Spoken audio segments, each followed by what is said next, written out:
Hello friends, ह्या व्हिडिओमध्ये आपण एलिमेंटचं पिरियोडिक क्लासिफिकेशन त्या ठिकाणी पाहणार आहोत. तर याच्यामध्ये आपल्याला माहिती की मॉडर्न पिरियोडिक टेबल याच्यामध्ये टोटल 118 एलिमेंट आहे आणि ते जे काही 118 एलिमेंट आहे तर ते सगळे दे are arrange in increasing atomic number. म्हणजे त्यांचे जे काही ॲटॉमिक नंबर आहे तर त्या ॲटॉमिक नंबरचे इन्क्रीजिंग ऑर्डरने तर ते त्या स्पेसिफिक अरेंजमेंटमध्ये त्या ठिकाणी अरेंज केलेले आहे. ओके, तर हा झाला मॉडर्न पिरियोडिक टेबल. पण याच्या अगोदर खूप साऱ्या सायंटिस्टने काय केलेलं आहे की वेगवेगळ्या थिअरी त्या ठिकाणी मांडल्या आणि त्या थिअरीमध्ये त्यांनी काय केलं की एलिमेंट त्या वेगवेगळ्या पद्धतीने मांडण्याचा प्रयत्न केला आणि त्या ठिकाणी खूप साऱ्या थिअरी त्या ठिकाणी डेव्हलप झाल्या. ह्या व्हिडिओमध्ये आपण काही महत्त्वाच्या त्या ठिकाणी थिअरी पाहणार आहोत की कोणकोणत्या सायंटिस्टनी कोणकोणत्या थिअरी मांडल्या. ओके, तर आपला आजचा टॉपिक आहे periodic classification.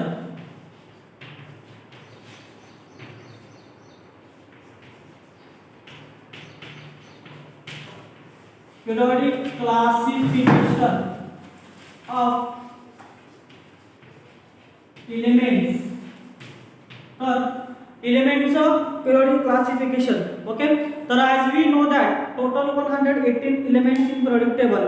Okay, now they are arrange in increasing atomic number. त्याच्यामध्ये पहिली जी काही थिअरी आहे, so first theory is called आहे Dobereiner's tried.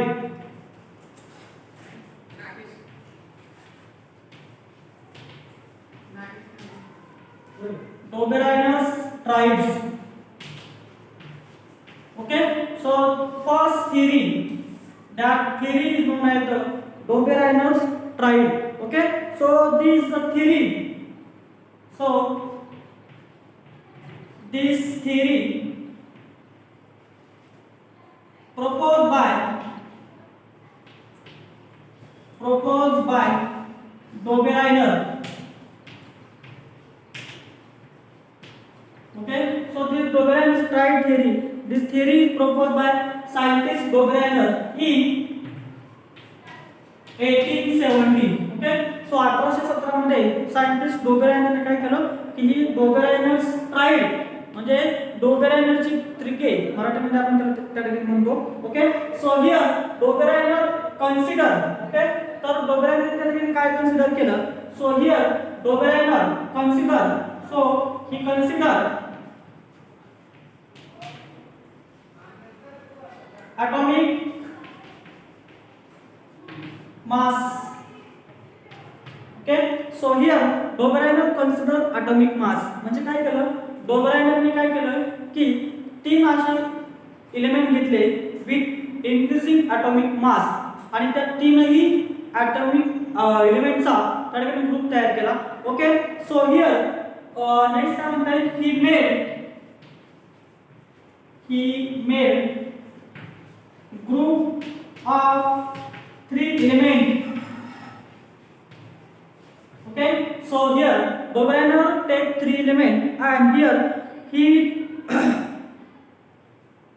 made group of the 3 elements with increasing atomic mass.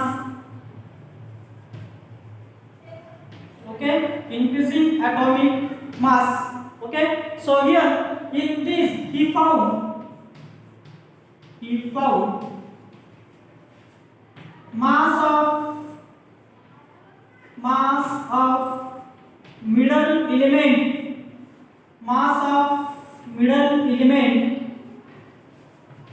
is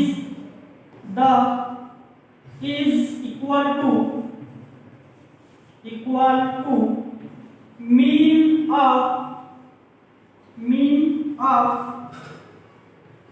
mass of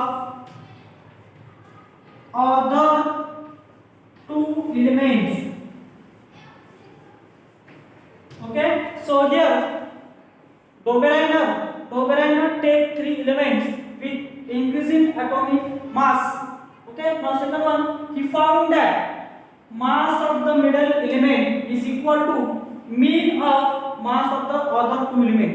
तर डोबेरायनरने काय केलं की डोबेरायनरने तीन एलिमेंट घेतले ज्यांचा ॲटॉमिक मास त्या ठिकाणी इन्क्रीजिंग ऑर्डरमध्ये आहे आणि ती ऑर्डरमध्ये काय दाखवलं की मधला जो काही एलिमेंट आहे तर मधल्या एलिमेंटची ॲटॉमिक मास हा काय आहे तर बाकीच्या दोघांच्या ॲटॉमिक मासचा जर त्या ठिकाणी मीन घेतला सरासरी जर घेतली तर तो काय होतोय तर मधला एलिमेंट त्या ठिकाणी येतोय. So here this is called Dobereiner's triad किंवा डोबेरायनरची त्रिके म्हणजे काय तर 3 एलिमेंट घेतले त्या 3 एलिमेंट मध्ये त्यांचा ॲटॉमिक मास त्या ठिकाणी इन्क्रीजिंग ऑर्डरने आहे आणि महत्त्वाचं काय की मधला एलिमेंटचा ॲटॉमिक मास हे काय आहे तर उरलेल्या 2 एलिमेंटच्या ॲटॉमिक मासचं त्या ठिकाणी मीन घेतला तर काय होते मिडल एलिमेंटचं त्या ठिकाणी काय होते तर मिडल एलिमेंटचं त्या ठिकाणी ॲटॉमिक मास त्या ठिकाणी मिळतंय. ओके तर या ठिकाणी आपण त्या ठिकाणी एक्झाम्पल पाहणार आहोत. ओके की कशा पद्धतीने सायंटिस्ट डोबेरायनरने ही त्या ठिकाणी प्रूव्ह केलं की अशा पद्धतीने जर एलिमेंटची अरेंजमेंट जर केली तर त्या ठिकाणी काय होतंय की डोबेरायनर्स ट्राईड त्या ठिकाणी तयार होतात. ओके तर याच्यामध्ये एक्झाम्पल फर्स्ट एक्झाम्पल त्या ठिकाणी आपण पाहणार आहोत. त्याच्यामध्ये Dobereiner triad lithium sodium and potassium. Okay तर हे 3 त्या ठिकाणी ट्राईड्स आहेत. याच्यामध्ये तुम्ही जर पाहिलं तर लिथियमचं ॲटॉमिक मास ओके तर यांचं जर ॲटॉमिक मास जर यांचं आपण जर पाहिलं ओके तर यांचा ॲटॉमिक मास आहे लिथियमचा ॲटॉमिक मास आहे 6.9 ओके आणि या ठिकाणी पोटॅशियमचं जे काय ॲटॉमिक मास आहे ते आहे 39.1 ओके. देन आता आपल्याला सोडियमचं त्या ठिकाणी ॲटॉमिक मास काढायचे. So atomic mass of sodium. So how to calculate atomic mass of the sodium? So atomic mass of the sodium can be calculated by addition of atomic mass of the lithium and sodium divided by 2. Okay, so here atomic mass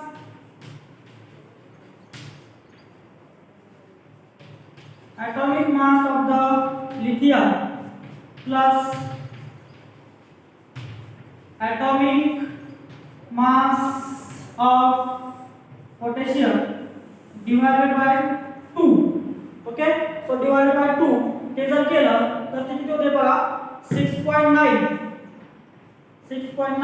plus 39.1 divided by 2. Okay तर याचं जर आपण त्या ठिकाणी calculation जर केलं तर ते येते 23. ओके तर ते येते 23. सो हियर सोडियमचं जे काय ॲटॉमिक मास येते तर ते येते 23. तर ते कसं आलं बघा आपण काय केलं की 6.9 ओके हा ॲटॉमिक मास याचं लिथियमचा ॲटॉमिक मास प्लस 39.1 याचा ॲटॉमिक मास घेतलं डिवाइडेड बाय 2 केलं तर मधल्या एलिमेंटचा त्यांचा मीन घेतला. ओके त्यांचा मीन घेतला तर तो आला 23. तर 23 काय आहे तर 23 हा सोडियमचा त्या ठिकाणी ॲटॉमिक मास आहे. तर अशा पद्धतीने डोबेरायनर्सने काय केलं की असे 1 2 3 तीन एलिमेंटचा ग्रुप केला त्याला म्हणलं त्रिके. सो आपण काय म्हणतो डोबेरायनर्स ट्राईड डोबेरायनरचे त्रिके 3 एलिमेंट. ओके तर अशा पद्धतीने त्या ठिकाणी हे केलं. अजून एक एक्झाम्पल त्या ठिकाणी आपण पाहणार आहोत. ओके की ज्याच्यामध्ये डोबेरायनर त्रिके हा रूल त्या ठिकाणी दिसतो. ओके त्याच्यामध्ये तुम्ही जर पाहिलं example second okay example second जर पाहिलं तर आहे chlorine bromine and iodine. Okay chlorine bromine आणि आयोडीन याच्यामध्ये क्लोरीनचा ॲटॉमिक मास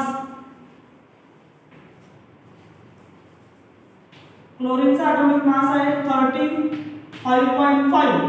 ओके देन याच्यामध्ये तुम्ही जर पाहिलं आयोडीनचा ॲटॉमिक मास आहे 126.9. ओके क्लोरीनचा आहे 35.5 आयोडीनचा आहे 126.9.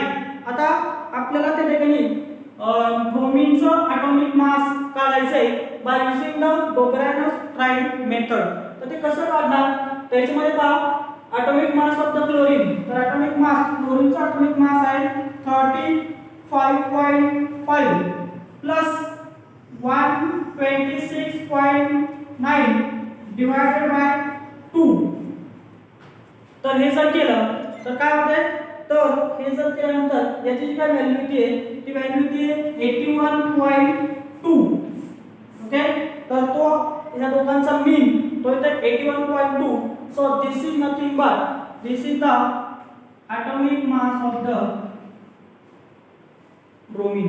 तर अशा पद्धतीने त्या ठिकाणी काय केलंय की डोबेरायनस क्रिके. ओके, तर डोबेरायनस त्या सायंटिस्टने काय केलं की एलिमेंटचा ग्रुप केला, 3 ग्रुप मध्ये त्या ठिकाणी काय केले, 3 ग्रुप मध्ये ते एलिमेंट त्या ठिकाणी अरेंज केले with their increasing atomic mass. atomic mass त्या ठिकाणी काय होते तर इन्क्रीज होते. पहा 35.5 81.2 126.9. तर काय झालं, atomic mass त्या ठिकाणी काय आहे तर इन्क्रीजिंग ऑर्डर मध्ये आहे. मग आता या पद्धतीने डोबेरायनने त्या ठिकाणी पहिली थिअरी मांडली 1817 मध्ये. पण ह्या थिअरीचे काही लिमिटेशन्स आहेत. तर लिमिटेशन्स कोणकोणते आहेत तर तुम्ही जर पाहिलं तर हा जो काय रूल आहे तो रूल प्रत्येक एलिमेंटला लागू होईल असं नाही.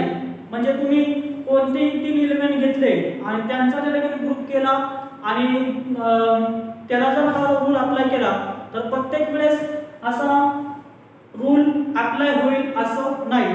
म्हणून काय झालं की काही ठिकाणी काही एलिमेंटलाच हा रूल त्या ठिकाणी काय झाला तर अप्लाय झाला. ओके, त्यानंतर मग दुसऱ्या सायंटिस्टनी त्या ठिकाणी त्या नवीन मेथड त्या ठिकाणी डेव्हलप केली आणि ती नवीन मेथड जी काय आहे तर ती दुसरी मेथड आहे की न्यूलॉन लॉज ऑफ द ऍक्टिव्ह. तर ती आपण त्या ठिकाणी पुढच्या व्हिडिओमध्ये पाहणार आहोत. Okay, thank you.